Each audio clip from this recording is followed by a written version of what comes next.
Hello everyone, my name is Alexandra and I'm here today to share a bit of my experience as a first year student at SusHy.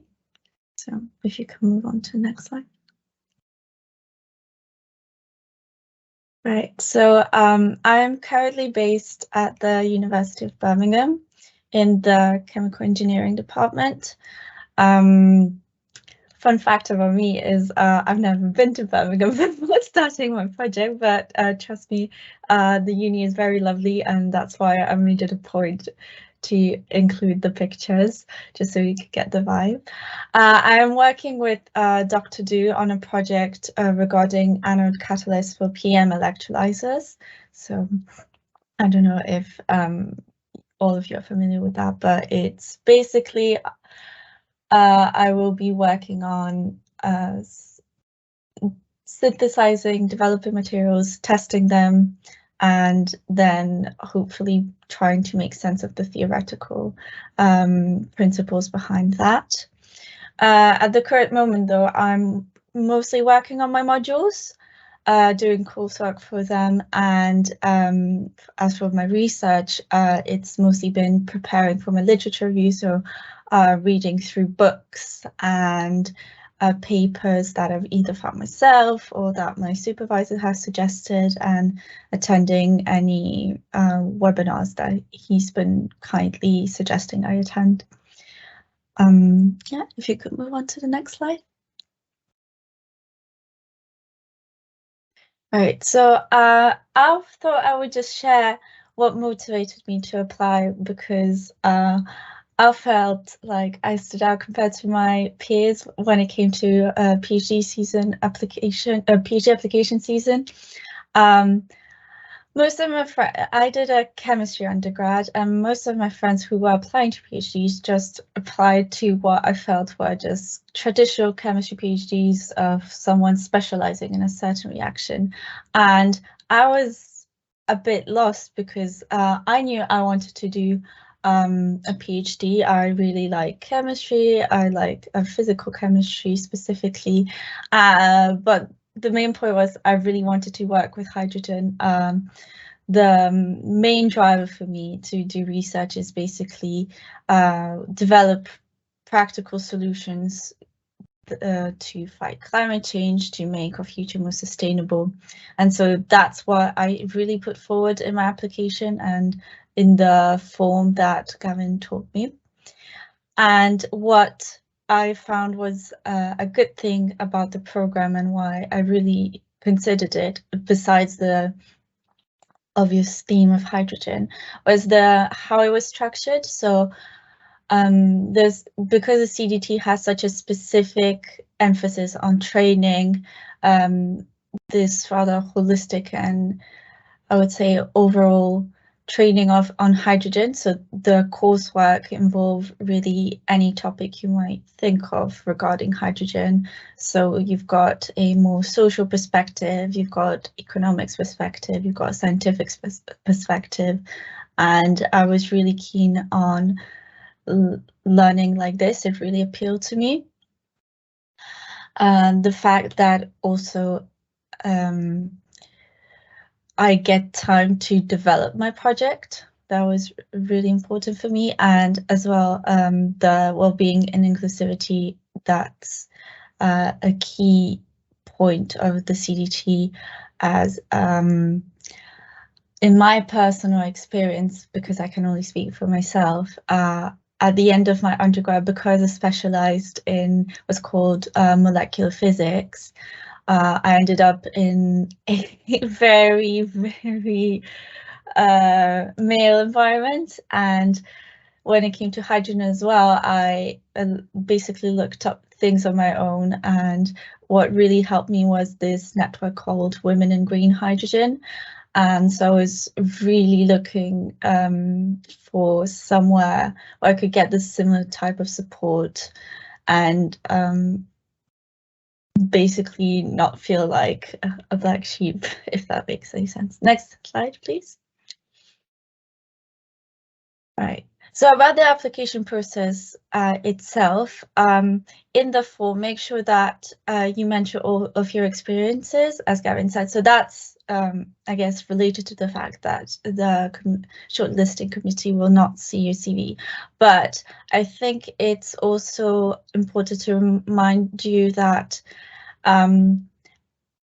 anything that you've experienced that's relevant, of course, and the specific way you've experienced it is going to make a difference. That's what's going to make you stand out as an applicant, because how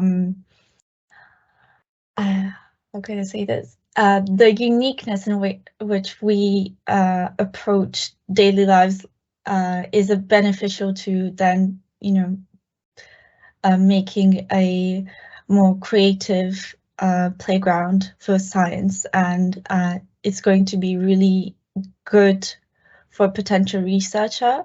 So make sure you include those. Go beyond your academic achievements. So if you've got work experience related to hydrogen, that's good, that's the best.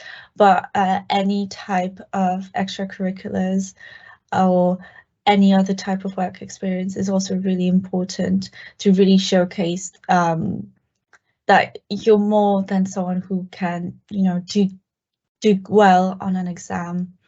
What I liked about the application process, it is that it is less daunting than other types of PhD applications where you have to come up with a research proposal and a literature review just before even being considered for interview.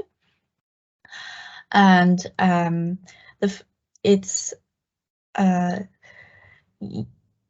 those types of applications, I guess, make it so that you may be tempted not to apply, whereas with this, I would just encourage you to apply because it's really one step at a time, and you will, I mean, hopefully get through it, but the fact that it's bite-sized is really helpful if you're someone that maybe feels daunted by the whole list of applications that you might have at the moment.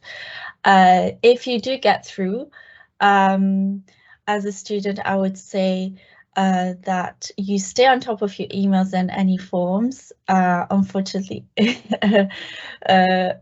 everyone's just human. And because you'll be signed up to 4 universities, that's a lot to keep track of.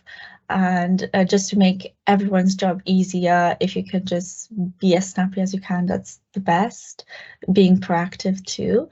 And try to connect with others. So I tried my best to do it. So or whenever you'll be introduced to potential future students or previous year students, just having a quick chat with them, like SusHy students, we've got many chats together, and it's really a lovely community. It helps with feeling more integrated, because as a PhD student, it's more like work. It's not going to be like undergrad where you've got a big cohort to be a part of, and just being part of the SusHy cohort and interacting with others is going to make you feel much more integrated and hopefully have a better time. Next slide, please.